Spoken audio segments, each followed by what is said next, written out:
Joyeux printemps! Aujourd'hui, mon cœur est en joie et j'ai envie de vous offrir un cadeau. Et ce cadeau-là, c'est les 3 pratiques qui m'ont le mieux accompagnée sur ce chemin de réalisation de qui je suis, de qui nous sommes. Mes 3 bests. En fait, mes 3 bests, je les ai déjà enregistrés sur cette chaîne YouTube. Simplement que j'avais pas indiqué que c'était mes 3 bests. Mais voilà, je les rassemble aujourd'hui. Je vous les réexpliquerai pas en profondeur sur cette vidéo. Par contre, je vais vous indiquer le lien dans la description de la vidéo pour que vous puissiez aller les faire à tour de rôle, si ces méditations-là vous parlent, bien entendu. Parce que, en fait, on peut se perdre un petit peu, j'ai l'impression, dans toutes sortes de pratiques qui sont intéressantes, qui peuvent être plus ou moins efficaces.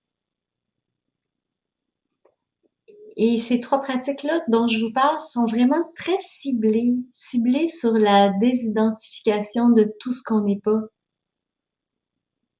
Et c'est là que survient l'éveil, hein? C'est quand on est désidentifié de nos pensées, de nos émotions, de notre corps, de nos croyances, de nos statuts civils,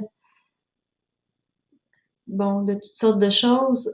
Mais quand on se dépouille de tout ce qu'on n'est pas, il arrive qu'on puisse réaliser ce qu'on est réellement, c'est-à-dire ce vide plein, silencieux, vaste, cotonneux. Et même que, en faisant l'expérience de cet espace-là, il est possible aussi de réaliser que si je suis ça, et si tout le monde est ça, ben c'est qu'il n'y a pas deux, c'est qu'on est un, on est tout ça, on est cela. Cet espace de reconnaissance de notre vraie nature. Je suis cela qui est. Et ça peut survenir quand on est désidentifié. Et ces pratiques-là que je vous cible aujourd'hui, ça se prétend pas un kit parfait pour s'éveiller, hein. Par contre, c'est des pratiques qui sont reconnues, qui sont efficaces, qui ciblent la désidentification des émotions, de notre histoire, de nos pensées, et qui nous aident à retourner notre conscience sur elle-même. Ce qui est une porte ouverte sur ce qu'on est réellement.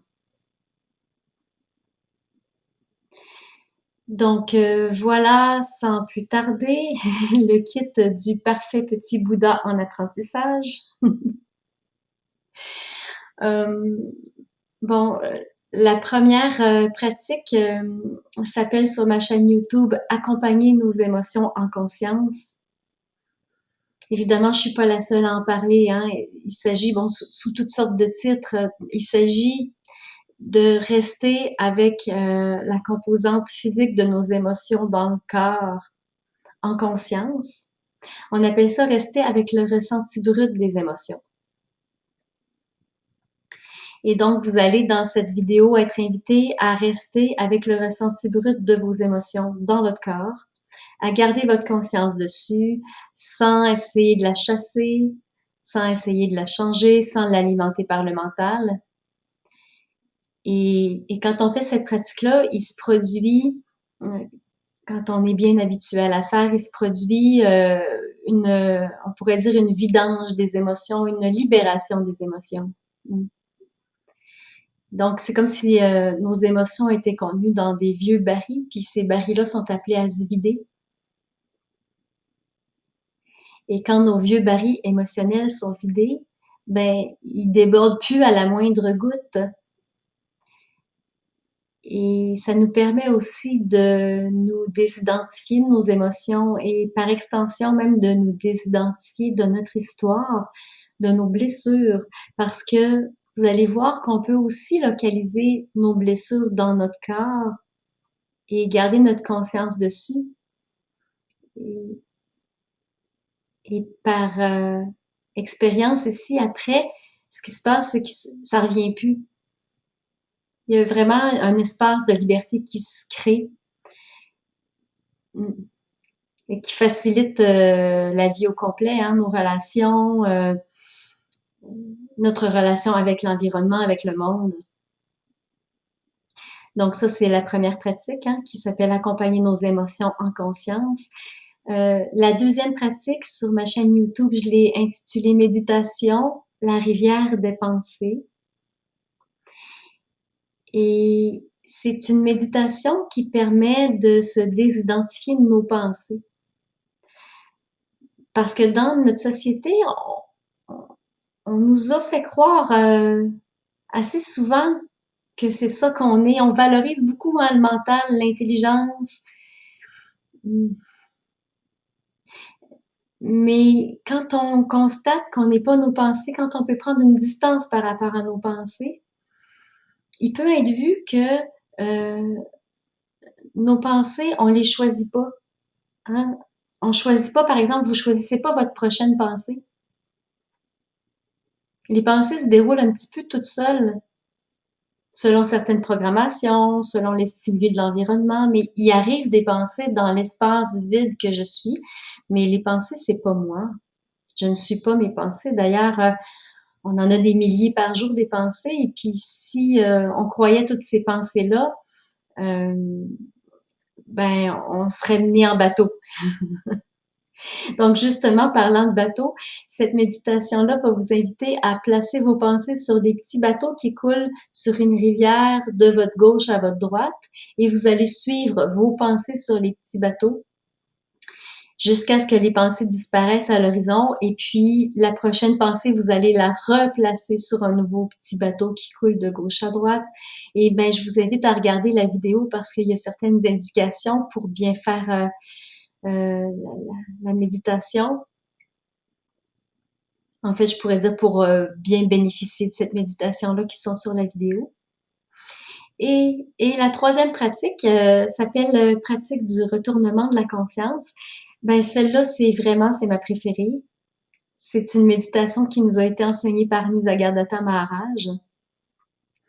Et dans cette méditation, c'est notre conscience qui voit est habituée de regarder ce qui est perçu, hein, les phénomènes. On est habitué de regarder à l'extérieur de nous, ou sinon on est habitué aussi de regarder ce qui est perçu, mais à l'intérieur en termes d'émotions, en termes de pensée, justement, en termes de croyances, mais on n'est pas habitué à... la conscience n'est pas habituée à se retourner sur elle-même. Et là, c'est notre caméra qui perçoit, qui va être invitée à se retourner sur elle-même. Et ça, ce mouvement-là attentionnel qui est à pratiquer, est vraiment une porte ouverte sur la réalisation de qui on est réellement. La conscience qui se regarde est l'antichambre de ce qu'on est. Et quand on pratique ça, on peut vraiment arriver à prendre contact avec notre propre vastitude et même en devenir éperdument amoureux. Donc, vous voyez, ça, c'est mes trois bests. Comme je vous dis, je vous indique le lien dans la description de cette vidéo. Je vous encourage à aller les voir, à les pratiquer. Pour moi, ça a été des pratiques ultra efficaces, très bien ciblées. On dit par exemple du retournement de la conscience qu'il s'agit d'une voie rapide. Par contre, vous allez voir aussi pour vous ce qu'il y en est.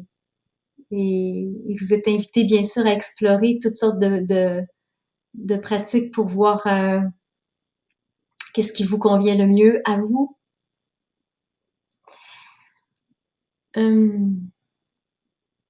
Aussi, je voulais vous mentionner l'importance de persévérer. Ouais, j'ai envie de vous inviter à persévérer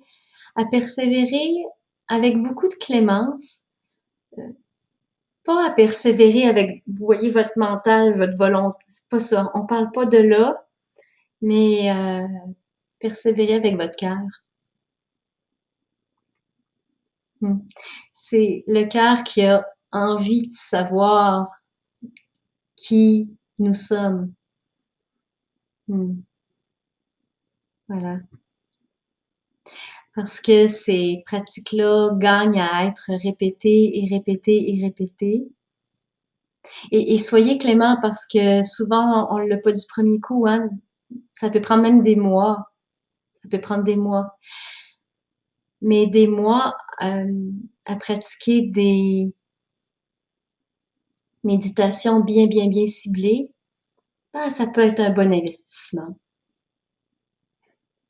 Et quand notre vraie nature se dévoile, quand on se dépouille de ce qu'on n'est pas, ben, il se révèle ce qu'on est réellement, puis ce qu'on est réellement, ben, c'est joyeux. C'est naturellement joyeux. C'est naturellement printemps. Et je vous souhaite de magnifiques incouvertes, comme ils se nomment ici les découvertes de l'intérieur. J'appelle ça des incouvertes. Je vous en souhaite de magnifiques. Et n'hésitez pas à vous abonner à cette chaîne si le cœur vous en dit. C'est une chaîne qui est dédiée à l'accompagnement à l'éveil naturel des consciences. Et je vous dis à bientôt.